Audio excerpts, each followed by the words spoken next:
Hi everyone and welcome to my place. I've had a request from Douglas, who lives somewhere in the world. He didn't tell me where he lived, but he is getting married, and he and his wife-to-be really love terrariums, and he has decided that he's going to be in charge of flowers because he is the artist and his wife-to-be is an accountant, and he tells me she has no artistic flair or ability whatsoever.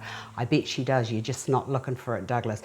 So anyhow, you want terrarium, but you don't want cactuses and things like that in it. You wanted to put the flowers into it. I understand that your aunt is making the wedding bouquets, so please send me a photo when it's all set up so that I can share with everybody else.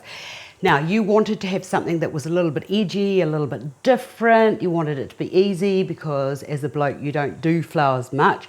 That is ridiculous. Anybody can do flowers. Right, so I've actually started a terrarium here. In fact, it's actually what I use for my fruit salad, actually.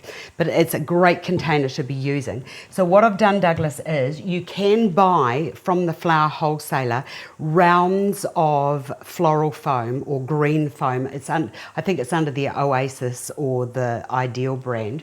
Now, if you're not sure what Oasis looks like, this is it. This bit here is the bit that hasn't been soaked, but once you soak it, it goes this colour and it takes up about 10 times its own weight in water.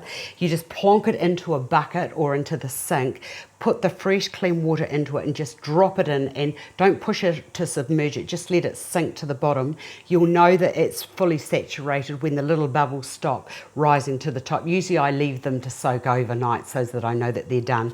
Then take it out and just dry it off, the excess moisture, on a handy towel. Now, with the round, I got one that was about the size or just marginally smaller than the inside of my container here. Then what I did was I went to the garden and I got some baby tears. Now, to show you what baby tears looks like, this is them. Gorgeous little things, and they don't need much water, and once they get established they just take off and they're just fantastic. I did this about a week ago when I got your Gmail, and you can see that it's actually starting. If I turn it on its side, you can see that the little wee trails are starting to edge their way up the side of the glass. It's fantastic. I love nature, and I love how nature just does things. Right, if you're looking for a little bit of an edge, oh, and by the way, to keep everybody in the picture and on top of the story, Douglas said that it was going to be white flowers and it had to be simple, whites or greens. He didn't care as long as it was simple and easy and didn't cost too much.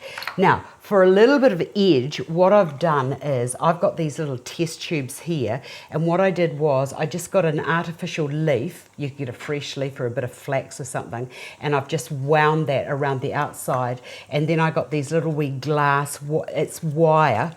In fact, I'll take that off and show you. You can buy this wire with little beads on it at the floral wholesaler or the craft store. I've just cut that into little short strips.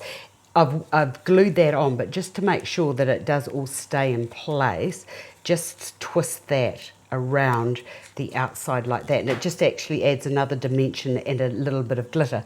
Now, these are the things that you could do, right? Because you've got foam down there, you can actually, and the other thing is I've put a little couple of succulents into there. I know you said you didn't want cactuses, but you didn't say succulents, so I've just taken a little bit of artistic license.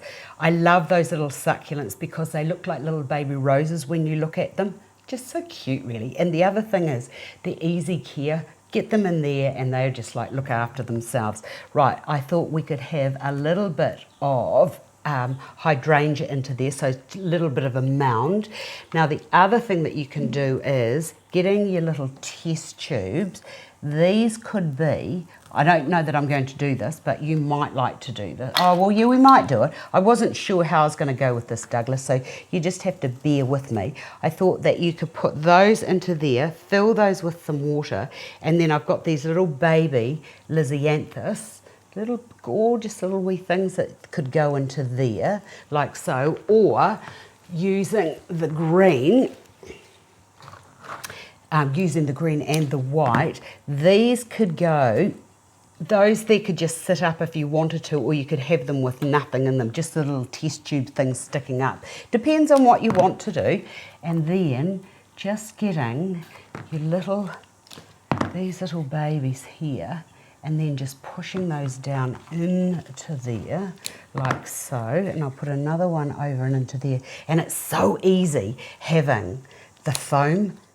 And then into here, I think what I might do is just put one of those each into there. Now, bearing in mind that I've got to put a lid into this. And the other thing is, if you're going to use the white, because I've got the white there, I actually do need to put some of these little white Lisianthus into there. And that can go into there. Don't let me forget to put water into there. And I'll put that little one just down and into there like so. And when you're placing these, Douglas, just put them in as if you're stepping them down. You could also do the same thing with the roses, but I had a wee bit of a try. These roses I've had in another bigger terrarium, but what I found is they just blew they've just blown out because it was too hot inside the terrarium. So once you've done that, now this is what I mean about making sure that your heights are right before you start, because I don't really think that that's very nice to do that. To me, that's almost a little bit cruel. So I'll just have that little flower there on its own, and then that can just stick it, have it sticking in, because I know it's not going to like it that way. And then that just goes onto there.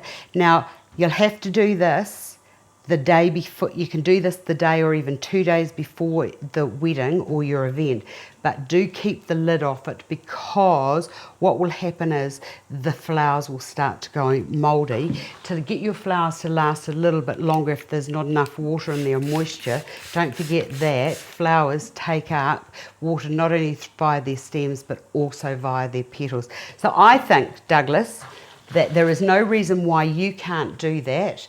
It's easy to achieve, and I think that on a table that will look fantastic. If you like this idea too, please share it, and if there's anything that I can help you with, please Gmail me at astarsplace@gmail.com, and I look forward to hearing from you all, and I hope, Douglas, that you achieve what you artistically want to achieve, and please send me a photograph. Thanks for watching, everyone, and I'll see you another day.